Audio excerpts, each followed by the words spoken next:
soo dhawaada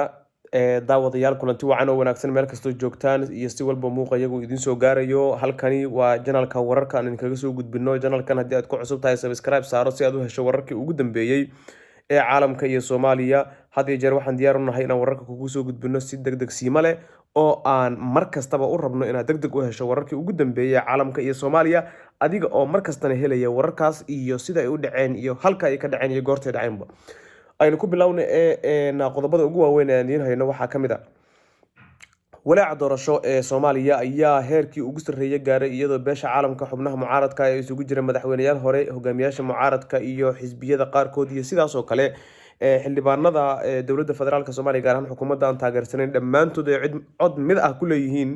waxaa la rabaa in dib loo dhigo doorashadii iyo dhibaatooyin xoog leh oo dalka kusoo fool leh ayay baaqooda iyo cabashadoodu tahay oo aan idiin soo gudbin doonaa iyo halka la kala maraya ilaa iyo iminka. wararka kale waxaa ku jira dowladda federaalka Soomaaliya oo ka jawaabtay eed uu usoo jeediyey madaxweynihii hore ee Soomaaliya Sheekh Shariif Sheekh Axmed kaasi oo ahaa in dowladdu ay xaday qalab loogu talagalay sida uu warka u dhigay goor sii horeysay in lagula tacaalo cudurka coronavirus. wararka kale waxaa ku jira Janan Cabdirashiid Janan waa wasiirkii amniga ee dowlad goboleedka Jubbaland oo dhoolatus military ka wada magaalada Balad Xaawe ee gobolka Gadow iyo deegaano kale oo gobolkaasi ku yaala. Cabdirashiid Janan yaa taageeraya ma dowlado kale oo ka baxsan Soomaaliya ma maamulka Jubbaland? arrin gaar ah iyo si gaar ah ayaan uga warrami doonaa isagana. wararkeena kale waxaa ku jira Galmudug iyo Puntland oo ka heshiiyey arrimo dhowr oo ay ka mid tahay in gaalkacyo nabad lagu soo dabaalo. dhiig fara badan ayaa ku daadanaya muddooyin kale soo dhaafay. arrintaasi suuragal ma tahay? barnaamijkan ama wararka ayaan idinkugu soo gudbin doonaa. wararkeena kale intaynu ku guda jirno waxaa ka mid ah wasiirka amniga Galmudug oo ku guuleystay in magaalada gaalkacyo barihii kontarool ee maleeshiya beeleedku ay gacanta ku hayn jireen in laga kala qaado oo ciidamadii maleeshiya beeleedka ahaa la maareeyo, dowladduna ay la wareegto goobihii lagu dagaalamayay ee isbaarooyinka yaaleen. waxaa kale waan idiin soo gudbin doonaa gudoomiyaha aqalka sare ee baarlamaanka Soomaaliya Cabdi Xaashi Cabdilaahi oo sheegay in doorashada waqtigeeda aan hadde maalin barkeed lagu dari doonin sida uu yiri. warkiisu waxa uu ku sheegay inuu baabi'inayo walaacii dadka Soomaaliyeed iyo siyaasiyiinta iyo beesha caalamkuba ay ka qabeen dib u dhaca doorashada. wararkeena kale intaynu ku guda jirno hadba waxaan idinkugu soo gudbin doonaa wixii ugu soo kordha ay ka mid yihiin qaraxyo ka dhacay gobolka Bay ee Koonfur Galbeed Soomaaliya iyo xaaladda cudurka dunida oo dhan halakeeyay ee meelo badan oo ka mid ah Soomaaliya sida Puntland, Somaliland, Galmudug, Koonfur Galbeed, Hirshabelle iyo guud ahaanba sida uu Soomaaliya cudurkaasi u saameeyay ayaan idiin soo gudbin doonaa. haddii aan ku bilowno magaalada Muqdisho ee caasimadda Soomaaliya waxaa ka jira walaacii ugu xoog badnaa ee dowladda federaalka Soomaaliya dhankeeda laga qabo kaas oo ah in dowladda federaalka Soomaaliya ay dooneyso in dib u dhac weyn lagu sameeyo arrinka doorashada, taas oo muran badan uu ka dhashay. dad fara badan oo ka mid ah mucaaradka dowladda iyo xubnaha beesha caalamka ayaa iyagu durbadiiba waxa ay kasoo horjeesteen waa sida ay sheegeen inaysan marnaba aqbalaynin in doorashada dib loo dhigo. waxaana wararku ay soo bilowdeen kadib markii madaxweynihii hore ee Soomaaliya Xasan Sheekh Maxamuud shir jaraa'id uu qabtay oo kaga hadlay arrimo badan oo ay ka mid yihiin muranka Soomaaliya iyo Kenya kaga dhaxeeya badda iyo qodobo kale oo ay ku jirto doorashada. waxa uu yiri madaxweynihii hore ee Soomaaliya Xasan Sheekh Maxamuud lama aqbali karo in doorashada dib loo dhigo iyadoo wax ka badan farsamo waqti loo qaadanayo. Xasan Sheekh Maxamuud waxa uu sheegay in walaaca ugu badan iyo wararka soo gaaraya ay sheegayaan in doorashada dib loo dhigayo, taasina ay tahay wax aad looga xumaado sida uu yiri marka loo eego qaabka ay iminka wax u soconayaan weeyaan.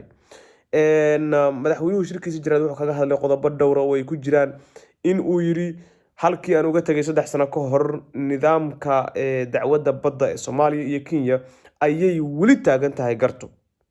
hadda waa weli halkaasi taagan tahay. sidaa daraadeed madaxweynuhu isagoo hadallo kala duwan jeediyey waxa uu ka hadlay arrinka doorashada badda, murankeeda, siyaasadda guud ee dalka, cagirnaanta jirta ee dhaqaale, midda siyaasadeed iyo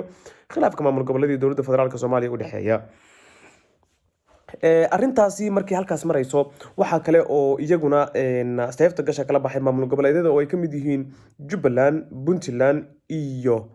maamulada kale oo weli iyagu aamusan maadaama madaxda dowladda federaalka Soomaaliya la shaqeysa ama taageersan halkaasi madaxweynaha ay ka yihiin. waxaana ay kala yihiin qorqor oo ay dowladdu iyada oo ay taageereyso doorasho la sheegay inay ka dhacday deegaanada galmudug gaar ahaan dhuusamareeb kadib la yiri waxaa guuleystay axmed cabdikaariye qoorqoor oo madaxweyne looga dhigay galmudug waxaana taageeraya dowladda federaalk waa xukuumadda sidoo kale waxaa koonfur galbeed sidaas oo kale iyadana inkastoo doorashadaas uu dhiig ku daatay musharaxiin uu kamid yahay mukhtaar roobow hogaamiyihii hore ee al-shabaabna uu u xiran yahay aawadeed in doorashadaas markuu dhiig ku daatay kadib dowladdu tiri gaar ahaan xukuumaddu waxa madaxweyne deegaankan ka ah cabdicasiis laftagareen oo xukuumaddu wadatay iyadoo qaab dhismeedka baarlamaanada iyo sidaas oo kale madaxda marka loo eego ay isku mid ka yihiin labada maamul ee galmudug iyo koonfur galbeed soomaaliya waa hagaag waxaad la socotaa wararkeena oo aan idinkugu soo gudbinayno barteena youtube janaalkan haddii aad ku cusub tahay subscribe saaro si aad u hesho wararkii ugu dambeeyay caalamka iyo soomaaliya wararkan marka aad helayso waxaan kuu ballan qaadaynaa in aad si joogta u heli doonto wararkan inaga oo markastana diyaar u ah inaan kuusoo tabino wararkii ugu dambeeyay caalamka iyo soomaaliya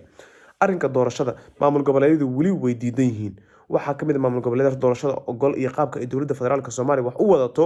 waa maamulada kale ah kuwa ogol weeyaan galmudug koonfur galbeed iyo hirshabeelle kuwaas waxay ku jiraan gacanta dowladda gaar ahaan xukuumadda waxay sheegeen inaan la aqbali karin maamulada kale ee puntland iyo jubbaland qaabka ay dowladda federaalka soomaaliya gaar ahaan xukuumaddu ay u rabto in doorasho loo qabto sidaa daraaddeed waxay leeyihiin haba yaraatee lagama heshiin kheyraadkii dalka nooca doorasho ee dalka ka dhacaysa iyo matalaadda maamul goboleedyada oo doorashadaas ay ku yeelanayaan maadaama xubno ay ka yihiin dowladda federaalka soomaaliya waxaa mucaaradku ay dhammaantooda cod isku mid a ku yidhaahdeen haba yaraatee ma aqbalayno in doorashada waqtigeeda dib loo dhigo cabdiraxmaan cabdishakuur baa kamid a xildhibaan beenabena kamid a senator ilyas baa kamid a iyo madaxweynayaashii hore xasan sheekh maxamuud shariif sheekh axmed iyo siyaasiyiin kale oo xisbiye ay kamid yihiin gaar ahaan xisbiga gurmud la yiraahdo oo mowqifkiisa ku cadeeyay war qoraal oo uu soo saaray taasi oo ku yidhi haba yaraatee ma muuqato wax saansaan ah oo doorashada lagu geli karo sidaa daraaddeed waxaanu ka walaacsannahay nooca doorashada dalkan ka dhacaysa iyo weli inaan jadwal soo saarin iyo qaabka ama framework shaqo iyo guud ahaan nooca doorashada ayaan weli ka walaacsannahay ayay yiraahdeen war ay soo saareen ku sheegeen intaas kadib maamul goboleedyada walaacooda iyo beesha caalamka ayaa xoojinaysay oo ergeyga qaramada midoobay u qaabilsan arrimaha Soomaaliya ayaa isagu wax uu sheegay in haba yaraatee nooc doorasho oo ilaa iminka loo diyaar garoobay aysan jirin sidaa daraaddeed taas caqabad weyn ay ku tahay dadka dowladda iyo guud ahaanba Soomaaliya sida uu warka u dhigay wararkeena ayaad weli la socotaan daawadayaal waxaan idinkaga mahad celinaa markasta sidaad ula socotaan wararkan oo aan had iyo jeer idinkugu soo gudbino barteena YouTube oo aad si toos ah ugala socotaan waan idinkaga mahad celinaa sida janaalkan ula socotaan janaalkan haddii aad ku cusub tahay subscribe saar si aad u hesho wararkii ugu dambeeyay waxaa noo soo socda janan oo dhaqdhaqaaq dagaal ka wada gobolka Gadow hadda dowladda federaalka Soomaaliya ay gacanta ku dhigtay mar baa la xukumay dowladdu waxay tiri waxa laga qabtay garoonka diyaaradaha ee Muqdisho hadal hayn badan ayuu abuuray intaas markay joogto waxaan isla markaas rabnaa inaan maaragtay arrimihiisa wax ka sheegno janan waa idiin soo gudbin doonaa ayay tahay cidda lacagta siinaysa guud ahaan wasiirka amniga Jubbaland oo isagu la sheegay in dowladda federaalka Soomaaliya uu ka baxsaday waa hagaag marka hore waxaan ku hormaraynaa galmudug iyo puntland ayaa wasiiradooda oo kulmay waxa ay sheegeen inay iska kaashanayaan sidii guud ahaanba deegaanada maamulkaasi waa labada maamule la iskaga kaashan lahaa nabad in lagu soo dabaalo sidaa daraaddeed labada maamul markii ay iskaashanayeen kadib waxaa la sheegay in maanta war ay soo saareen ay ku sheegeen oo ay u kala hadleen wasiirada waa wasiirka amniga ee galmudug iyo wasiirka arrimaha gudaha ee puntland labadooda waxay sheegeen in xasiloonida iyo nabad ku wada noolaanshaha magaalada gaalkacyo labada dhinac ay ka kala arrimiyaan labada maamul la sameynayo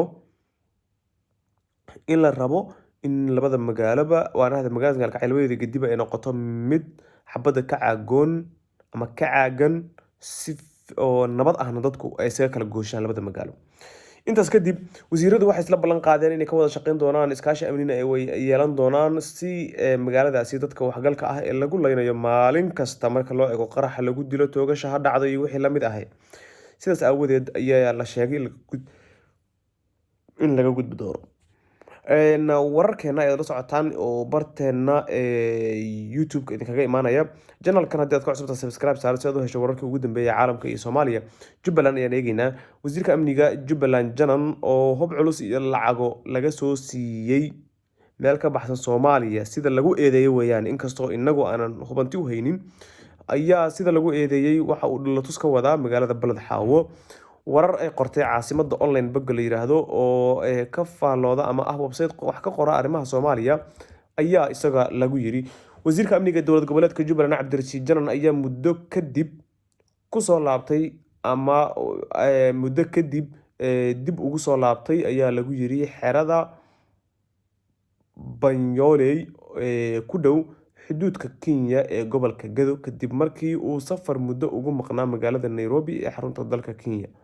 warar lagu kalsoon yahay oo ay heshay caasimada online waa caasimada warkan meeshan ka xiganayno.